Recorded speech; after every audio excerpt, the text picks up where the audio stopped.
scores a goal for children's sports programs. And child care providers graduate into full-time employment. All this and more on this edition of City Beat.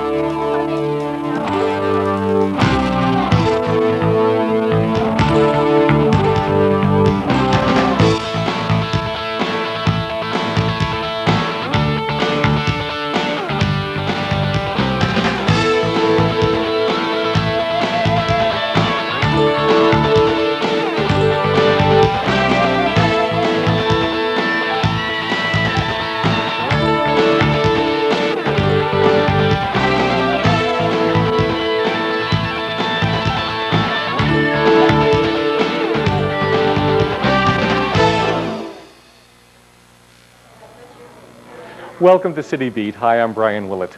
We're here today in the Summerlin Library. Summerlin showcases some of the newest areas of Las Vegas, and that's going to be a recurring theme in today's program. The future of Las Vegas, the future of Las Vegans. The future of one West Side Las Vegas neighborhood just got a lot brighter, and Lucy Melchert tells us why.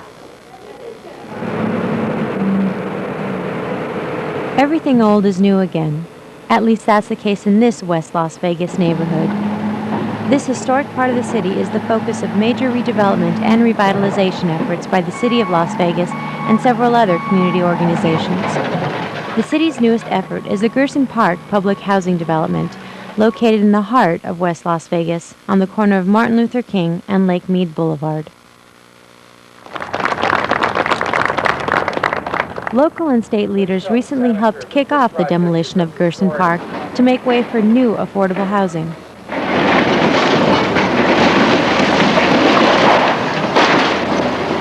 This new mixed-use development will have single-family homes, townhomes, apartments, a community center and swimming pools, and both daycare and Head Start programs on site. With the Enterprise Park across the street, with the revitalization of Vegas Heights, with the senior center down on Cary that the county and North Las Vegas put in North Las Vegas, what we've done at Doolittle, it's all part of, bringing the neighborhood back. And the easiest way you bring a neighborhood back is through home ownership. It's pride is in ownership. The new Gluskin Park development is the result of a successful public-private partnership between the City of Las Vegas, the Community Development Program Center of Nevada, and U.S. Bank. It's really been a true mixed-use, mixed-income development of what we're going to build, but it couldn't have happened without the partnerships between all of these different entities.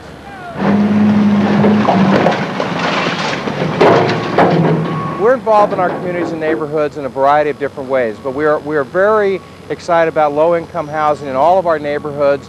We truly want to see all people realize the American dream of owning their own home, so this project fits very well into these kind of neighborhood revitalizations. Construction on this new development will start in April. When it's finished, this site will have over 200 multifamily units and townhomes, 120 single-family homes, and 25 custom home lots. That's over 450 reasons why West Las Vegans are proud to call the West Side their home. Reporting on the Neighborhood Beat, I'm Lucy Melchert. We'll have more information about the revitalization of West Las Vegas in upcoming programs. As you look around the Summerlin Library, you can see lots of kids enjoying the library, reading books, enjoying the crocodile. If you're a working parent, it's hard to find skilled, competent, and trained child care providers. Thanks to a partnership between the City of Las Vegas, the State of Nevada, and Variety Day Home, that task just got a lot easier. What's in that book? Is that a good book? I'm here, and I thank God I made it through here. I feel fine about it. I feel like I'm 10 feet tall and I'm on the ground. Emotions like these are pretty representative of the feelings of 8 women who recently graduated from a 6-month-long training course in child care. Georgia Holmes. Congratulations. The course consisted of 120 hours of formal instruction and 1,500 hours of practicum instruction. The whole issue of child care is a difficult one for most parents. Finding trained, competent child care providers is often very scary for both parent and child. Addressing those fears, this course benefits both the children and, more significantly, those families who are often least able to afford competent child care. It began as a concept to alleviate the problems that the underserved population was having with child care, especially those that were on welfare. This program is one of partnership. It's funded by the state of Nevada, administered by the city of Las Vegas, and hosted through the Variety Day Home. The course was hard, but not without its rewards. They give you so much love back that it makes it all worth it. Another one of those rewards is the fact that these graduates, who are welfare recipients themselves, can now get a job. She jumped so high. Child care. It's not the same as child's play. And the skills learned by these graduates is lighting a fire in many of these women. Let me know that I can do something if I put my mind to it. Because I felt like I couldn't do it at first, but now I know I can. I'm looking forward to at least going to community college. I want to learn a little bit more just to further my education and just to keep on succeeding as far as my job-wise. The city of Las Vegas has also been working with potential employers who share their satisfaction with the caliber of graduates. I think it's going to be a great asset to our child care and all the child care centers that would consider employing CDA certified workers.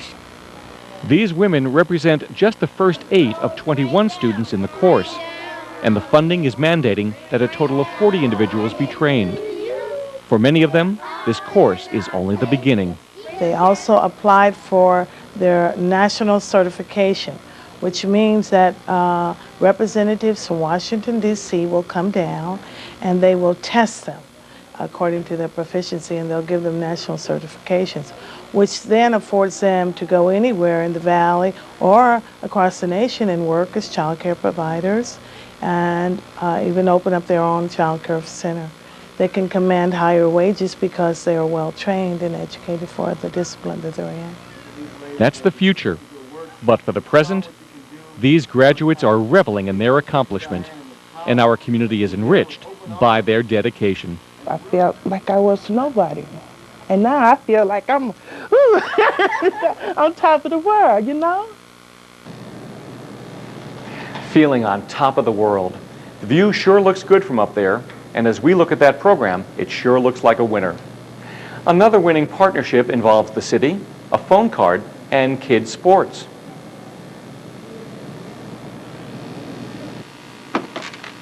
What does making a long-distance telephone call and a kid's soccer match have in common? Well, it's a deal too good to pass up. Now to kick off this campaign, I'd like to present you with the first official City of Las Vegas phone card. And since things here are generally done on a grand scale, we created a card that was done on a grand scale. This new prepaid calling card is just a part of the city's unique partnership with cable and wireless global card services. And you need a fairly large wallet to put this in. 3% of the revenues generated from the sale of these phone cards will be used to support youth sports programs and facilities in Las Vegas. In the first year alone, the project is expected to raise almost $100,000. And that's good news for sports-minded youngsters as well as the city. It's a wonderful deal for the city of Las Vegas. Number one, we're getting money. All the money is going to be diverted to youth activities, for parks, to help rebuild parks, but the commitment to our tomorrow's future, our children. That's the big issue. This new partnership is part of the city's ongoing agreement with Global Licensing. To date, the program has generated more than $12,000, making some big improvements in the city's sports programs and the lives of the kids who are in them. There was a presentation made to the soccer team that won the recent championship. That's what this program is really going to support, all the youth sports and athletic programs, so that these kids can have better facilities and better equipment to work with in the years to come. The new prepaid phone card features the skyline of the city of Las Vegas and is available in $5, $10, or $20 denominations. They're going to be available over the next couple of weeks, and you can pick one up at a local convenience or retail store or your local supermarket. As Las Vegas continues to grow, you notice a lot more supermarkets, a lot more retail stores, and a lot more new homes. Well, if you're the builder of that supermarket, that store, or a new home, knowing the status of your permit can make a big difference. 1998 was another busy year for the city's Department of Building and Safety. Impressive year-end figures explain why Las Vegas is one of the fastest-growing cities in the country. Averages for 1998 show that building permits were issued for 3 new homes every working hour, which translate into more than 5,600 new homes. Roughly 1.4 new commercial building permits were issued every day for a total of about 540 new commercial structures. And all those new structures needed to be inspected. City building inspectors performed an average of 33 per day last year. The city approves more than 304 building permits per week, and keeping up with that growth is no easy task. The mix is, with Las Vegas's rapid growth, we need to use every tool that's available. One of those tools, of course, is the internet, and to make our building and safety department interactive. 11,000 people connect to the internet every hour. So builders or people who are building homes or patio can now access the building department to get the status of what their plans are, how long it's going to take to get them out, and it's just another tool that we at the City of Las Vegas use for the comfort and convenience of our constituents. The Building and Safety Department has a new and effective tool to help manage that workload. This interactive website shows the status of a building permit any hour of the day. Just type in the plans check number of your permit, and you'll find out who has reviewed the permit, the comments, and if it was approved. Eliminates the middleman, saves city staff time. And under the direction of the mayor and city council, they asked if we could do it. And unfortunately, under good leadership from Joe Marcella, he was able to put this in real fast, and it's going to be a great boon for the customers. Once again, you can find that information on the city's website. It's www.ci.las-vegas.nv.us/building.html, or through the city's community partner, lasvegas.com. We're going to take a short break right now, but when we return, we're going to have stories that'll make your home safer, your drive quicker, and your life better. Stay tuned. Mayor Jan Laverty Jones returns to Las Vegas Town Hall, Monday, February the 1st at 7 p.m. on Cable Channel 4. Don't miss your chance to ask the mayor all your questions and have them answered live on the air. Just call 895-1195 on Monday, February the 1st at 7 p.m. We hope you'll join us for this very special edition of Las Vegas Town Hall on Cable Channel 4. Excuse me. Hey kid, my friend wants to know if that girl will go out with him. Pass it down. Hey Grandma, ask the girl on the end if she wants to go out with this loner. The young man wants to know if the girl over there is a donor. Somebody wants to know if you're an organ and tissue donor. Yes. Hey, me too. Are you a donor? Make sure your family knows your decision so there's no question later.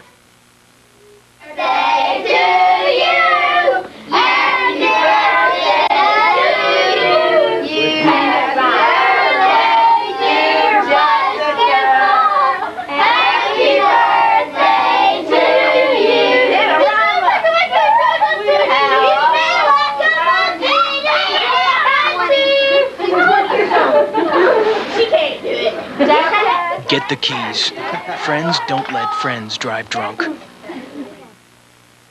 A bullet doesn't care where it's going. You can kill a friend, somebody you don't even know. You think it's worth it? It's a good way to get kicked out of school, go to jail. How stupid is that? Somebody gets shot. They're never coming back. You ready for that? You gotta think about your friends. Think about your family, your freedom. You wanna lose all that? You think being strapped is the way to be a big man. That's stupid. You gonna be big in jail? You're gonna be big if you're dead? Kicked out of school? Go to jail. If you're dead, they're never coming back. You gotta think. Kill a friend? Gotta think. Gotta think. You gotta think. I said at the top of this program that we'd be talking about the future of Las Vegas. Well, for our Public Works Department, this is going to be a very busy year. The Public Works Department is setting up a truly ambitious series of projects for 1999 as we try to keep up with growth and traffic. Here's what's in store. Earlier this month, work started on the $4.5 million Gowan Road Improvement Project between U.S. Highway 95 and Decatur Boulevard. Lane closures are in effect off and on during the day as crews widen and repave Gowan Road to add both a center left turn lane and bike lanes. The work will also include the installation of traffic signals on Gowan at Rainbow Boulevard and at the Gowan and Rancho Drive intersections. This project will take approximately 11 months to complete. Look for 2 new traffic signals to be turned on in February. Traffic crews are nearing completion of work on the signals at the Torrey Pines and Vegas Drive intersection, and at Alexander Road and Rainbow Boulevard. March is sure to roar in like a proverbial lion as work starts on the first new road in Las Vegas to be connected to the new Beltway. The Summerlin Parkway Extension Project is going to add about 2 new miles of roadway from Town Center Drive, where it ends right now, all the way west to the new Beltway. This $7.3 million project will take approximately 12 months to complete. 1998 was a record year as far as projects coming out of the Public Works Department. We were fortunate enough in flood control and transportation and signalization to have a lot of projects accelerated, which saved millions of dollars to the taxpayers. We expect even greater things in 1999. You see the expansion of the Summerlin Parkway up to the western leg of the Beltway. You see a special improvement district along the Gowan Road corridor, and a lot of other exciting programs out in the Northwest that, again, it's going to be a cost savings to the taxpayer, and we are finally getting the attention out in the Northwest to catch up to some of that growth demand. In downtown Las Vegas, work is scheduled to start this spring on the Upper Washington Channel Project, a major flood control project on Bonanza Road between Veterans Memorial Drive and Main Street, west to the Union Pacific Railroad tracks, proceeding south to ultimately connect up with the flood channel under U.S. Highway 95. That's just the beginning of what's in store for our transportation projects.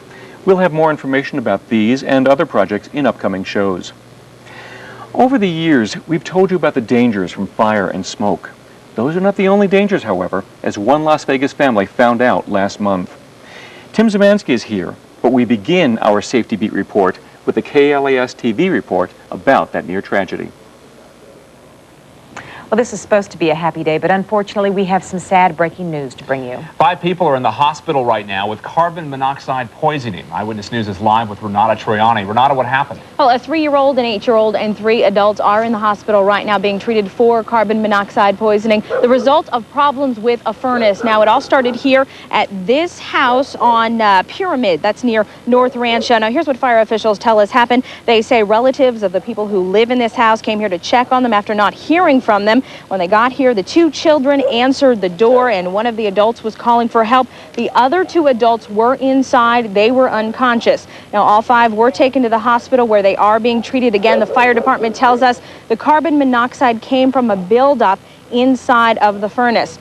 Now, what we've been told is that the victim's carbon monoxide level in their blood was 3 times the lethal limit. In other words, a few more minutes inside of this house may have actually proven deadly. The fire department tells us this is something that could have been avoided by simply checking the furnace on a yearly basis and installing carbon monoxide detectors. So these people very lucky to be alive tonight. Renata Troiani, Eyewitness News, live.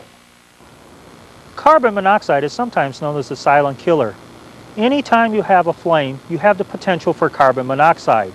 You can't taste, smell, or see carbon monoxide, but your body will absorb it 200 times faster than oxygen. And if you inhale enough carbon monoxide, you can die. Symptoms of carbon monoxide poisoning include nausea, vomiting, dizziness, headache, and unconsciousness.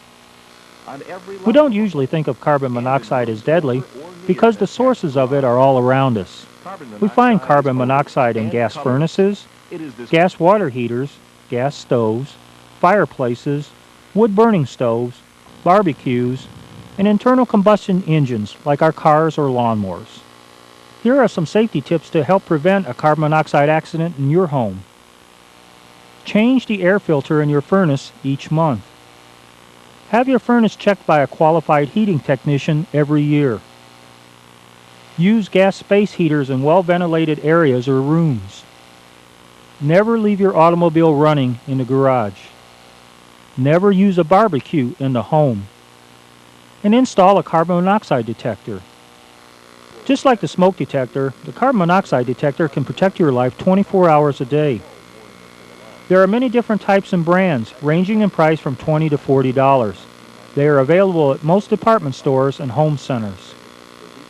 If you suspect there may be dangerous levels of carbon monoxide in your home, you should leave immediately and call 911. For more information about carbon monoxide, you can check our website at the address on your screen or call us at 383-2888. Your Class 1 Las Vegas Fire Department is here to protect you from imminent dangers such as fires and other potential hazards such as carbon monoxide. Reporting for City Beat, I'm Tim Szymanski. We have a Class 1 fire department, but it's important to point out that they serve Class 1 people, just like this month's Citizen of the Month. This is something that we started doing about 6 or 7 months ago, and I believe this is the first time that we picked a citizen that doesn't know anything about it. It's going to be a complete surprise to him. This gentleman has been very active in Ward 3. He attends all the neighborhood meetings. He comes up with some great ideas. We don't always agree on the issues, but whenever an issue is brought before him, he doesn't dog it at all. He's always right there. He does have a lot of good ideas. Al Gallegos, would you please step forward?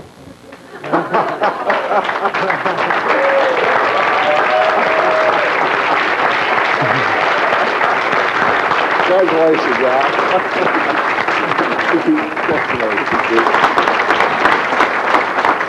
Well, if you want your own parking spot, but you have your own street sign for a month. We appreciate all your work. You can park underneath the sign on 4th Street. I want to move my car. The future always looks brighter when you're surrounded by your friends. But Lori Maseka is over at the Animal Foundation with all sorts of new friends you can add to your family. Hello, I'm Officer Maseka. I'm down at the Animal Foundation, and I'm going to show you some wonderful animals that are available for adoption. This beautiful cat here is a domestic short-haired. He's black and white. He is very talkative, so if you're looking for a talkative cat, this is the one for you. He's about 3 years of age, and they have him here that he was brought in by the public. This cat here is a domestic medium-haired, which means she has a little bit longer hair than the two other cats that I showed you. This one is a really pretty gray tiger with a lot of white. She's a female, and she's about 2 years of age. Here we have a kind of your basic black cat. She is a very sweet girl. She's a female. She's about a year, so she's still pretty young. She will, of course, be spayed, as well as all the other animals that are available for adoption. She also has the microchip in her. This beautiful Siamese cat is a male. He's about 3 years of age. He is declawed in the front. He has a wonderful personality and temperament. They have on his card here that his right eye is damaged, though. If you're looking for a wonderful lap cat, this would be the cat for you. This cat is a male. He's a domestic medium-haired. He is a beautiful tabby color. He's still pretty young. He's about 1 year of age. They have on his card here that he loves to play and that he's a very clean and a very approachable and loving cat. Here we have a ferret. Ferret make really good pets. They can be nippy though, so you really have to watch them and preferably get them when they're young and teach them not to do that. Here in the city, you do need a wild animal permit for anybody who wants to own a ferret, so make sure you contact animal control to get the requirements first before you go ahead and try to adopt one or purchase one from a pet store. This adorable and playful puppy here is a lab mix. She is about a 10-week-old female. She is black with some white. She would be a wonderful candidate for the free obedience classes that the Animal Foundation does offer for any dog that is adopted here. This very excitable dog here is a shepherd mix. He is about a year, so he's still basically a puppy. He's black and tan. He would be a very good candidate for the free obedience classes. He seems to get along well with other dogs and with kids. It would be nice to see him go to a house where he's got a yard where he can run off some of his energy. If you're looking for a medium-sized dog that loves her belly rub, this is the dog for you. They have her down here as a pit bull boxer mix. She's a very pretty light brindle color.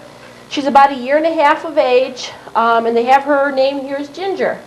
Ginger walks pretty good on a leash, seems to love everybody, but I've seen her jump, so she probably needs a pretty high fence in her backyard. This happy guy here is an Australian Shepherd. He's a male. He's about 10 months of age. He is a red merle with some white. Australian Shepherds make really good dogs. They're very smart. A lot of people here in the valley who have horses or like a ranch, this is the dog of their choice. But he is available for adoption, and he's a very sweet boy. Here we have a beautiful border collie. She's a female. She's still a puppy. She's about 8 months of age. She's a traditional black and white. She's very sweet. She's very affectionate. Border collies are one of the smartest dogs, and they also have a very good nose. This adorable, sweet little puppy here is a chow. She's a female. She's only about 6 months of age, and she's basically all black. She is going to have the longer chow hair, so whoever adopts her needs to brush her on a regular basis so she doesn't get matted up. She's also available for the free obedience classes that the Animal Foundation offers. Animal Foundation right now also has 4 hamsters that are available for adoption. They were brought in by the owner who apparently didn't want to keep them anymore. Hamsters make really good pets. They are very quiet. For the most part, they're very neat. They can be in the kids' rooms, which a lot of kids like. So if you're interested in one or all of the hamsters, or the ferret, or a kitten, cat, puppy, or dog, come on into the Animal Foundation. They're located at 700 North Mojave, and take a look at all the wonderful animals that they have available down here for adoption. And if you're lucky, you can bring one home and add it to your family. If you're serious about adopting a pet, you can check out even more animals by visiting the city's website. It's www.ci.las-vegas.nv.us. Now, as always, we're interested in hearing from you. If you have any comments for us, call them into us at 229-6465, or you can email them to us.